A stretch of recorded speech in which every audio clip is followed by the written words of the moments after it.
सुप्रभात। मैं धनंजय कुमार महतो, सुप्रसिद्ध कवि आनंद विश्वास द्वारा रचित कविता आओ लिख ले नई कहानी बहुत ही सुंदर कविता है, जिसमें उन्होंने यह बताने की कोशिश की है कि बेटे और बेटियों के बीच अंतर करने की मानसिकता को दूर करने तथा विकास के लिए दोनों को समान अवसर देने का सुझाव इस कविता में दिया गया है।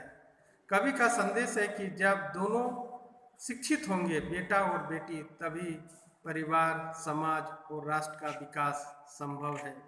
तो कवि इस तरह से कविता का वर्णन किए हैं। नानी वाली कथा कहानी अब के जग में हुई पुरानी।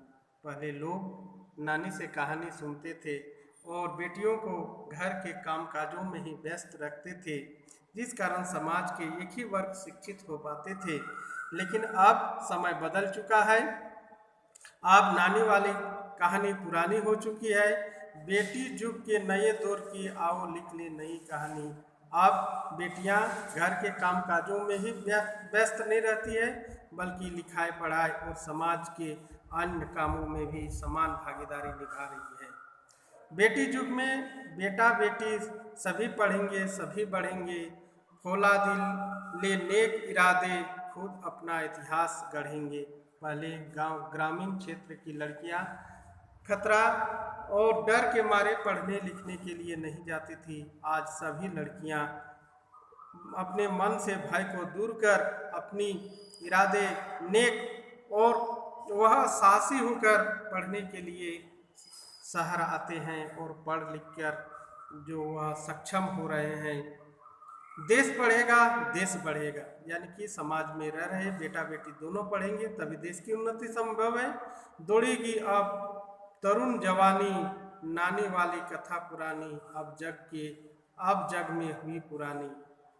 देश की उन्नति के लिए बेटा बेटी दोनों को पढ़ाना जरूरी है, तभी देश का कल्याण संभव है। बेटा शिक्षित आधी शिक्षा, दोनों शिक्षित पूरी शिक्षा। सिर्फ लोग बेटे को ही महत्व देते थे, लेकिन अब जो परिवर्तन हो चुका है, बेटा को जितना अधिकार मिलना चाहिए बेटी को उतना ही अधिकार मिलना चाहिए, तभी शिक्षा का मूल मकसद पूरा होगा। हमने सोचा मनन करो तुम, सोचो समझो करो समीक्षा, और सारे समाज में रह रहे सारे लोगों को इस सोचने के लिए विवश किए हैं और सारे लोग ध्यान दे रहे हैं, तभी समाज का कल्याण हो रहा है। आज मैं यहीं तक पढ़ा रहा हूँ, कल मैं कविता का शेष भाग पढ़ाऊँगा।